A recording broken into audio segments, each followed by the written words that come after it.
This begins the cannabis half. 52. See? No evil. Thousands of glaucoma sufferers have saved their vision by using cannabis. Glaucoma is a disease that prevents the fluid in the eyes from draining properly. This causes a buildup of interocular pressure, which when it gets too high can permanently damage the eyeball and even cause blindness. Smoking cannabis has proved to be the most effective way to relieve interocular pressure. It also avoids the damage to the liver and kidneys associated with traditional glaucoma medicines. 53. AIDS relief. Two of the most debilitating symptoms of AIDS are nausea and lack of appetite. Cannabis alleviates both. By eliminating a patient's nausea and giving him, quote, the munchies, the famous side effect of smoking marijuana, the patient is able to take in nutrients badly needed to support the body's health. 54. The cancer answer.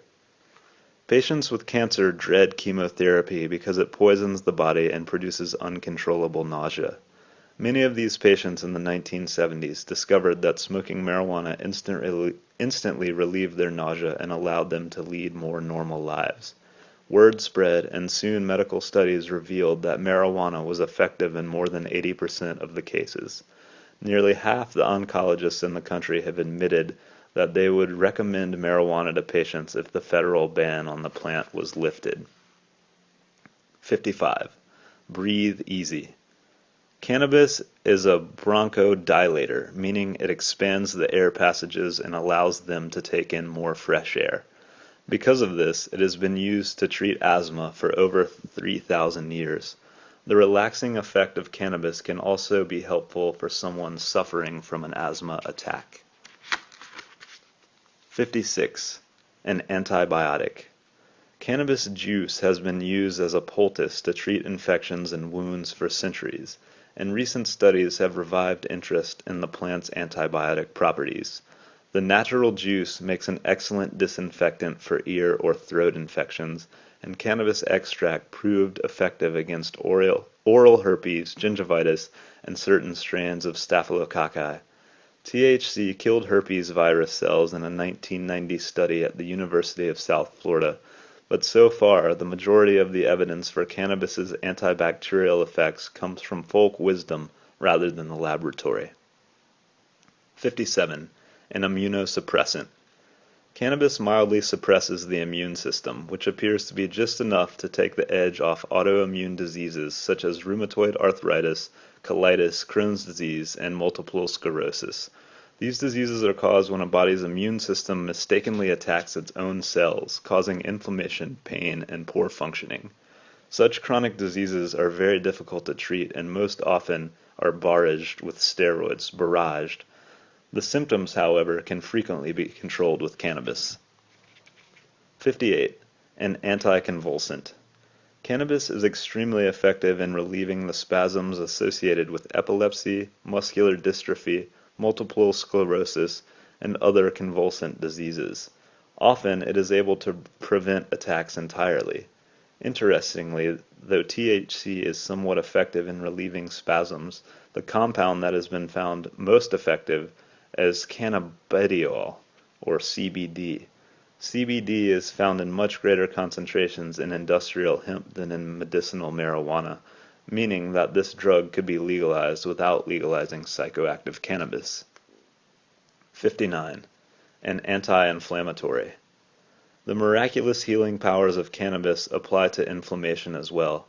Cannabis is more effective than aspirin or even hydrocortisone, and is the perfect choice for those with pruritus, dermatitis, edema, and other inflammatory diseases who do not want to submit their bodies to the ravages of steroids. 60. No pain.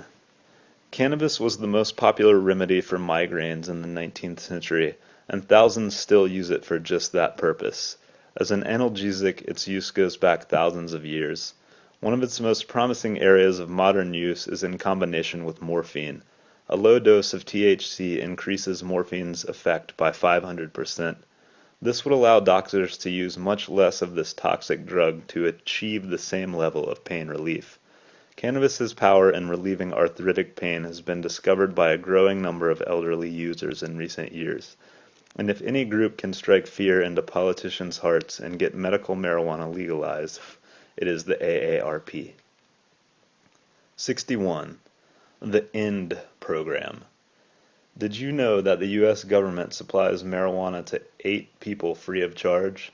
The investigative new drug program was started in 1975 to supply people suffering from glaucoma, cancer, and other incurable diseases with the only medicine that could help them: cannabis. The government grows its marijuana at the University of Mississippi, and between 1976 and 1990 supplied over 160,000 joints to needy patients. The program was a huge success, and that was the problem. The contradiction of the government preaching "just say no" while supplying cannabis to grateful patients eventually received too much attention, and the program closed to new patients in 1992. Still, the continuation of the program for 8 remaining patients gives us all hope that the government will take a tip from itself and come to its senses. 62. Medicine for the masses. Cannabis grows easily in almost every climate. This, combined with its wide range of healing applications, makes it ideal as a medicine for the home. It is virtually impossible to overdose on cannabis. Cannabis is 40,000 times safer than aspirin in this regard, so a doctor's supervision is unnecessary. Cannabis helps take healing out of the hospital and put it back in the hands of citizens. In the future, every family may keep a few hemp plants in the herb garden for instant self-medication. 63. Medicine for pennies. Cannabis, a natural plant, cannot be patented by any pharmaceutical company.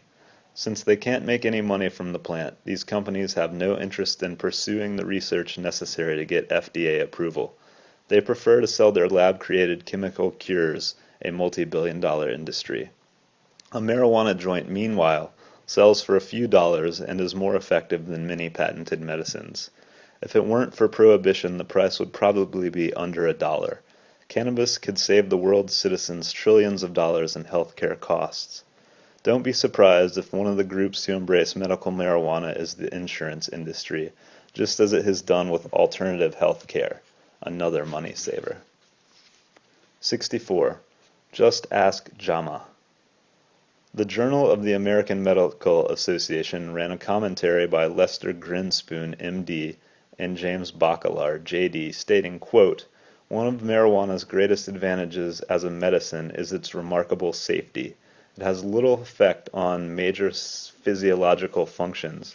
There is no known case of a lethal overdose. Marijuana is also far less addictive and far less subject to abuse than many drugs now used as muscle relaxants, hypnotics, and analgesics. The ostensible indifference of physicians should no longer be used as a justification for keeping this medicine in the shadows." End quote. 65. How about NEJM? The New England Journal of Medicine is equally strong in its support of cannabis. Quote, "A federal policy that prohibits physicians from alleviating suffering by prescribing marijuana for seriously ill patients is misguided, heavy-handed, and inhumane. Whatever their reasons, federal officials are out of step with the public. The government should change marijuana's status from that of a Schedule I drug, considered to be potentially addictive and with no current medical use, to that of a Schedule II drug, potentially addictive but with some accepted medical use, and regulate accordingly. Some physicians will have the courage to challenge the continued prescription of marijuana for the sick. Eventually, their actions will force the courts to adjudicate between the rights of those at death's door and the absolute power of bureaucrats whose decisions are based more on reflexive ideology and political correctness than on compassion." End quote. 66. Consumer Reports. A third-ringing endorsement for medical marijuana came in May 1997 from a completely unexpected place: Consumer Reports, those watchdogs of quality. Quote, "Since an unknown but probably substantial number of people are smoking marijuana with the expectation that it will help make their AIDS or terminal cancer more tolerable, Consumer Reports urges the federal government to permit further research in this area, to better determine the drug's efficacy and side effects. In the meantime, Consumer Reports believes that for patients with advanced AIDS and terminal cancer, the apparent benefits some derive from smoking marijuana outweigh any substantiated or even suspected risks. In the same spirit the FDA uses to hasten the approval of cancer drugs, federal laws should be relaxed in favor of states' rights to allow physicians to administer marijuana to their patients on a caring and compassionate basis." End quote. 67. The Big Cure? The most miraculous medical application of cannabis may be yet to come. Studies have shown that THC reduces tumors in mice as much as 82%. Little research has been done in this area, but scientists are encouraged to get started any time they want. 68. It saved Stephen Jay Gould. Without marijuana, one of our greatest scientists, Stephen Jay Gould, might not still be with us. Treated for the previously incurable cancer abdominal mesothelioma, his chemotherapy left him with incredible nausea that almost finished him. Reluctantly, he tried marijuana. Quote, "Marijuana worked like a charm. The sheer bliss of not experiencing nausea was the greatest boost I received in all my years of treatment, and surely had a most important effect on my eventual cure. It is beyond my comprehension, and I fancy I am able to comprehend a lot, including much nonsense, that any humane person would withhold such a beneficial substance from other people in such great need simply because others use it for different purposes." End quote. 69. Smoked medicine. A consistent argument from the National Institute of Health for why marijuana will never make good medicine is because it is smoked, and there are no other examples of a medicine that is smoked. Never mind the blatant tautology of this statement. The fact is that one of the reasons marijuana is such a good medicine is because it is smoked. Marinol, the government's own THC pill, has proved disastrously ineffective for treating chemotherapy because, surprise, nauseous patients can't get the pill down. The beauty of marijuana's effects is that you can't vomit the smoke back up. Smoked medicine is a lifesaver. It is also many times less expensive than Marinol. 70. Psychotherapy. Marijuana is frequently used by psychotherapists to treat depression, though this use is almost never reported. The few studies that have been done show mixed results. Marijuana seems to increase patients' depression as often as it lifts it, but a number of people have been helped by marijuana's tendency to cause laughter and to give one a new perspective on one's problems. Another psychotherapeutic quality of marijuana is its ability to reduce tension and anxiety. This can prove useful to create the relaxed, safe, trusting environment necessary for good therapy. 71. Alcohol therapy. Any substance abuse counselor can tell you the percentage of alcoholics who ever successfully cure themselves through Alcoholics Anonymous or other programs is depressingly low. Something powerful needs to come into alcoholics' lives to replace the booze that numbed their depression, and often there is nothing there. A growing number of counselors are finding that marijuana is the ideal stepping stone to a drug-free lifestyle. Marijuana provides a cleaner and safer feeling of ecstasy than alcoholics had previously received from booze, and once the alcohol dependency is broken, marijuana proves far easier to give up because it isn't physically addictive. 72. Homeopathy. More and more people are curing illnesses by turning away from invasive allopathic medicine and embracing gentle homeopathy. Homeopathy was an important type of medicine in the 19th century, but then the better financed allopathic community was able to wage a campaign against homeopathy until allopathy became accepted as the only, quote, real medicine. Times are changing, and many have rediscovered just how effective homeopathy can be, as well as cheaper and much less frightening. The juice of cannabis, made into a tincture, was one of the original and most popular homeopathic remedies, and it could be used as such again. Doctors' reports indicate that it was useful in treating everything from earaches and tinnitus to muscle cramps, eye pain, and sexual problems.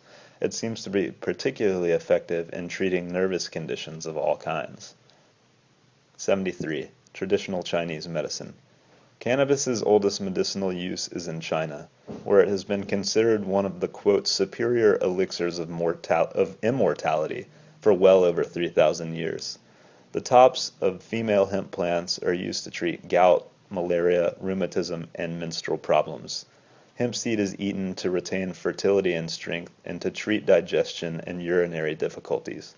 Crushed seeds are used on the skin to assuage abscesses, boils, pimples, and inflammation. 74. Your Shiva connection. The Hindu pantheon is presided over by Shiva, the god of creation, destruction, and bliss. Shiva's affinity for cannabis is so well known that he is commonly called Lord of Bhang. Bhang is a drink made of cannabis leaves.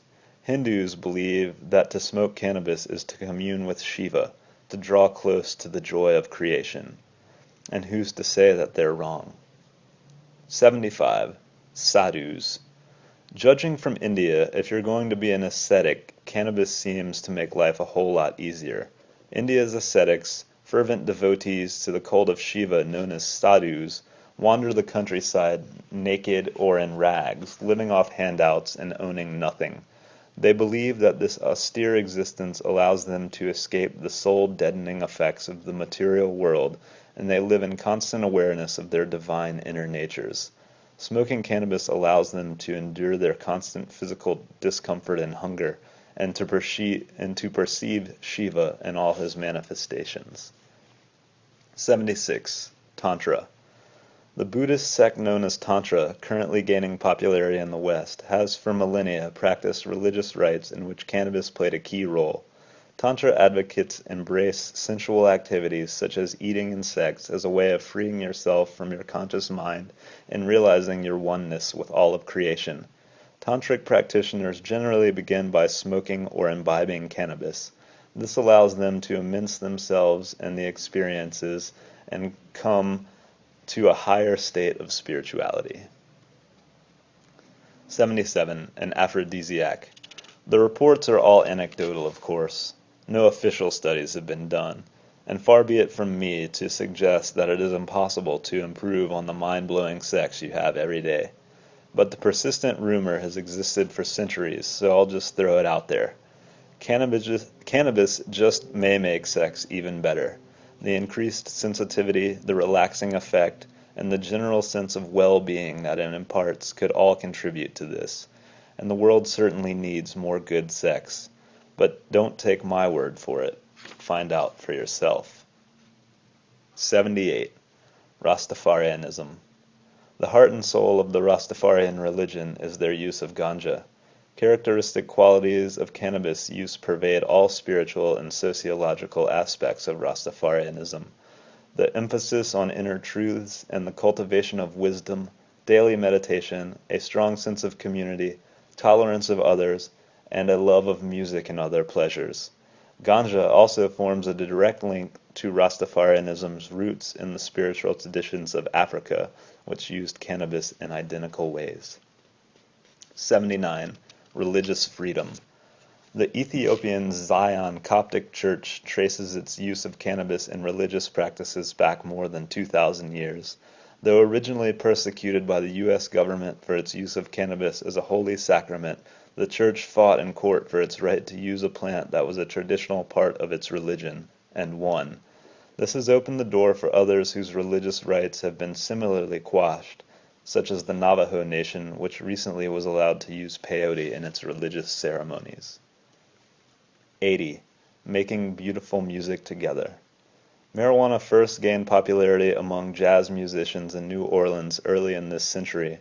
Was it coincidental that use of marijuana and the explosion of jazz creativity went hand in hand, or did the plant help unlock the soulful and brilliant part of the American spirit?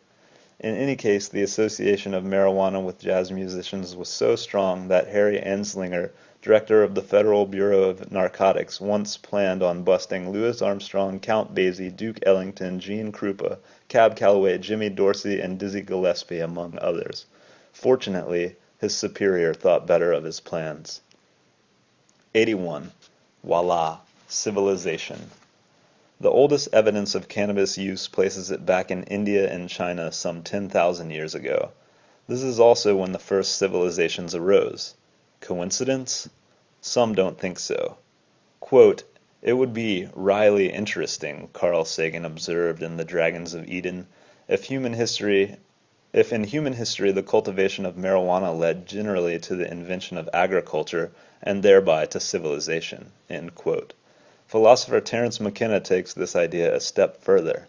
He believes that cannabis and other psychotropic plants gave our Neanderthal consciousness a swift kick in the neurons, sparking insights that heralded the birth of modern man.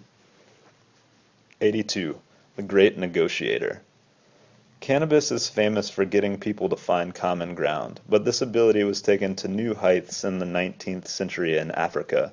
A chieftain whose tribe had recently conquered many other tribes in the Belgian Congo was having trouble getting his new subjects, who each had their own religion, to stop warring with each other. He destroyed their religious icons and instead supplied them with cannabis. They quickly saw the error in their ways, and far from harboring ill will towards one another, united under the name Sons of Cannabis. 83. The War Cure. Marijuana's role in ending the Vietnam War should not be downplayed. There is no telling how many lives it helped save. Its uncanny knack for bringing feelings of peacefulness and for helping users to recognize their fellowship with all other beings on this planet is to blame. In Vietnam, many soldiers were introduced to marijuana for the first time. Suddenly, smoking a joint and enjoying the day seemed like a much better way to kill time than slogging through mud and jungles. It certainly made more sense than killing people you didn't even know. On the home front, marijuana helped many young people to feel a kinship with the quote enemy and to see through the belligerent policies of the government. Public sentiment turned against the war and the country was changed forever. 84. Turning on, tuning out. Cannabis has long been a thorn in the side of social institutions that want to keep people from thinking too hard by keeping them working too hard. This occurred with the Sufis in the 14th century in Islam, who favored direct ecstatic communion with the divine over the repressive rules of orthodox Islamism. The blissful Shaivites in India under British rule, and most famously with the hippie generation in the United States in the 1960s. Capable of creating an environment conducive to creative thinking and supremely affordable, marijuana allowed a massive change of consciousness to occur in the 1960s. It did not create this change of consciousness, it just loosened the pressure to conform that had been dominant and allowed a natural evolution to take place. An eternal enemy of totalitarianism, repression, and aggression, the plant has probably saved societies and civilizations from themselves more times than anyone will ever know. 85. It's funny. During the campaign for Proposition 215 in California, Gary Trudeau made the proposition the focus of a hilarious series of Doonesbury cartoons mocking Dan Lundgren, the Attorney General of California. True to form, Lundgren attempted to have the cartoons censored in the California papers. Not only were they not censored, but the negative publicity Lundgren received for his actions helped to turn the campaign around. 86. It's a stepping stone drug. To greater medical rights, that is. Propositions 215 in California and 200 in Arizona, and the totalitarian tactics state and federal governments use to try and suppress these measures have awakened the American public to the realization that they should have much greater medical rights than they do. The success of Californians for Medicinal Rights, the group that fought for Proposition 215, has led to the founding of Americans for Medical Rights, which campaigns for medical marijuana across the country. Exposure to this issue has brought an influx of contributions to other groups campaigning for the clinical and therapeutic use of other psychedelics such as LSD and MDMA. 87. The Drug of Choice 1. Every culture has its drug of choice. For modern civilization, it's alcohol. Alcohol provides a foggy buzz, but along with it come less desirable characteristics. On the mild side, it is a huge source of empty calories, fattening us up, but nutritionally barren. More seriously, alcoholism kills over 100,000 people a year and ruins the lives of many more. Cirrhosis of the liver and other diseases add to alcohol's deadly toll. In contrast, marijuana is non-addictive and is not linked to any health conditions. It is a remarkably safe drug that would save lives as well as the huge healthcare costs associated with alcohol. It should be our drug of choice for the coming millennium. 88. The drug of choice 2. The advantage of marijuana being as simple a thing as a dried plant is often overlooked. This makes it the ideal drug of choice from a conservation standpoint. Producing alcohol requires harvesting huge quantities of grain with gas-powered machinery, trucking that grain to breweries and distilleries, steaming it in vats of clean water, boiling it for hours, creating glass bottles to store it in, and finally trucking the cumbersome stuff to market. Marijuana, on the other hand, is incredibly light on the environment. Grown locally on almost all areas of the country, harvested in small amounts by hand, dried naturally, and sold directly, it uses no energy, requires no factories or infrastructure, and creates no waste. It is an exemplary industry. 89. War on drugs. Quote, "There never was a good war or bad peace," said Benjamin Franklin. Perhaps the drug czar should listen to him. For more than $30 billion a year is spent on the war on drugs, a war that has achieved nothing but suffering for untold numbers of people. Thousands have had their lives ruined, many have been killed, and when you begin to think of the incredible good that might have been done with $30 billion every year, you realize it is a very bad war. Marijuana is far and away the most benign drug included in the war on drugs, and should be part of an immediate armistice. Number 90. The Great American Way. Quote, "Why, boys, when I was 17, I walked into the jungle, and when I was 21, I walked out, and by God, I was rich." Arthur Miller's famous line from Death of a Salesman sums up the great American dream, and marijuana growers throughout the country are making this dream happen with hard work, green thumbs, and personal risk. The government estimates that the marijuana industry grosses over $50 billion a year and employs more than 1 million people, making it one of the most profitable industries in the country. The problem? It's all tax-free. Obviously, nobody's marijuana income tax shows up on their W-2s. This amounts to $5 billion in lost revenue for the United States. Can we afford to keep this plant illegal anymore? 91. The prison boom. The United States is building prisons like there's no tomorrow, and for a growing number of young people in this country, there may not be. The U.S. prison population has doubled in the last 15 years, almost entirely because of the surging number of drug offenders. More than $5 billion was spent on new prisons in 1995, and this number continues to rise. Equally staggering is the fact that a full 10% of law enforcement budgets nationwide go to busting marijuana users. Add to this the $20,000 a year that it costs to keep each inmate in jail, and you realize just how much the war on drugs is costing us a year. Let's pocket the $5 billion and stop sending marijuana users to jail. 92. Excise taxes. The highest revenues we are gypping ourselves out of by keeping marijuana illegal come from excise taxes. Tobacco cigarettes currently sell for about 10 cents apiece, and since marijuana production costs are similar, joints could be sold for the same price with profit margins equivalent to those of tobacco companies. Since nobody wants marijuana to be that expensive, however, huge excise taxes could be placed on it, higher than those on cigarettes or alcohol, and it would still be profitable. A tax of $1.90 per joint would raise the price to $2, similar to half a six-pack of beer or half a bottle of wine, either of which produces similar levels of intoxication. An estimated 20 million joints are smoked in the United States each day, so this $1.90 excise tax would generate $13.9 billion a year. 93. The bottom line. How much total revenue would a regulated marijuana industry generate for the United States? The answer is shocking. Law enforcement budget for marijuana interdiction, $5 billion. Cost of new prisons to house marijuana criminals, $5 billion. Lost income taxes, $5 billion. Excise taxes, $13.9 billion. Sales tax at 5%, $2.5 billion. Total annual revenues, $31.4 billion. Can our nation afford to maintain this foolhardy stance on cannabis? Number 94, soft on crime. The biggest supporter of crime in America is drug czar General Barry McCaffrey. His endorsement of mandatory minimum sentences for drug offenders has done more to put criminals on the streets than organized crime ever has. Why?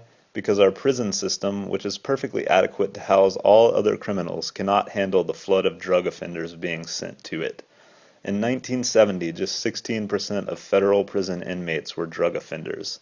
By 1996, this number was 61%. What happened to all the violent criminals? They've been set free, of course, to make room for the marijuana smokers. Since the mandatory minimum drug bill in 1986, the average time served for violent crimes has declined by a third, while the average time served for drug violations has risen proportionately. Remember this: every marijuana user sent to jail means the release of a hardened criminal. Does the drug czar make you feel safer now? 95. The Monster Factory. 500,000 marijuana users are arrested each year, mostly young people. For many, it is their first brush with the law. Most of these people would never think of harming another human being, yet because of mandatory minimum sentences, they are forced into the prison system, where they are physically attacked, raped, exposed to the most vile behavior imaginable, and inculcated into the ways of crime by convicts with far more experience than them. By the time they are released, making way for the next influx of innocents, they are dangerous criminals indeed. You see, the entire prison system is a highly successful and free university of crime, with young people taught what they need to know to commit crimes, and then sent back to the world to ply their trade.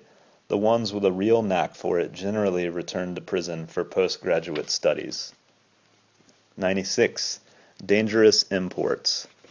Half of the marijuana consumed in the United States is imported.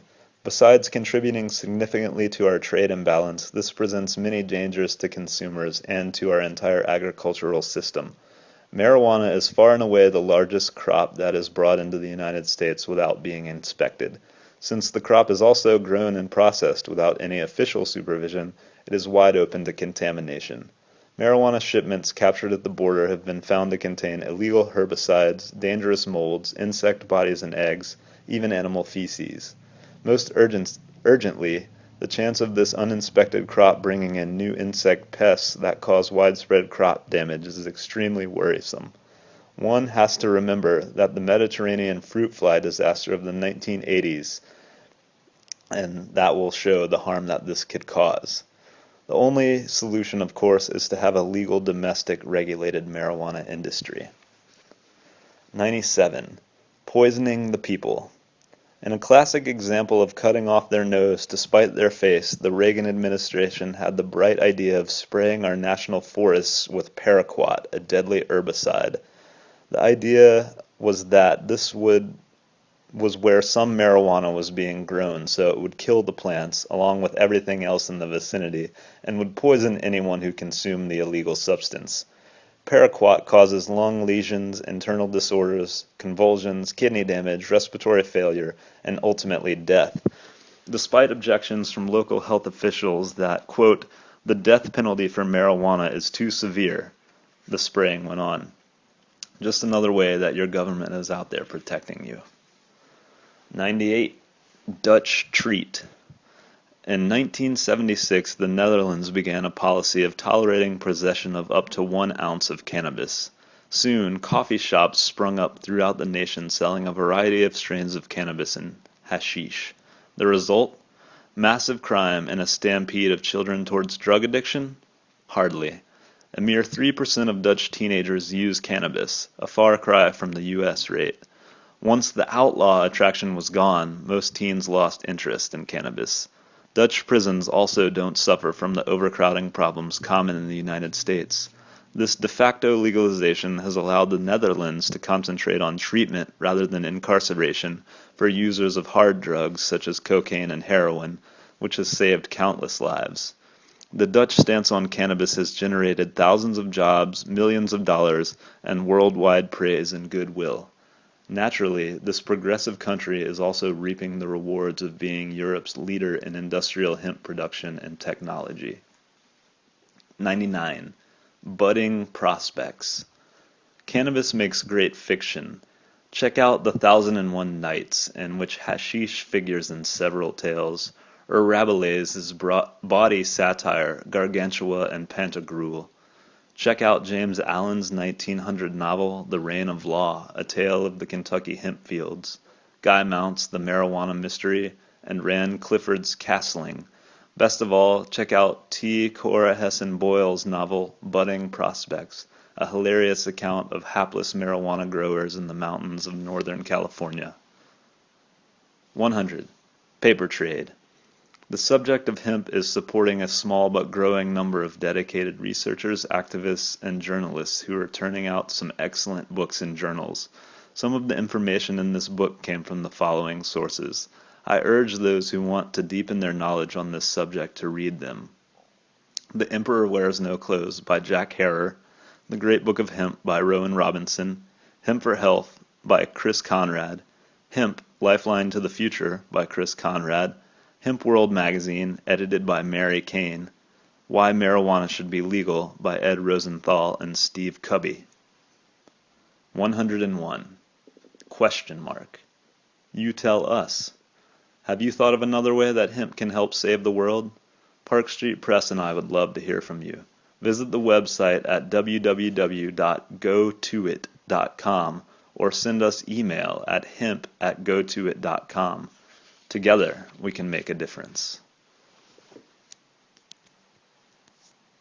Let's do it.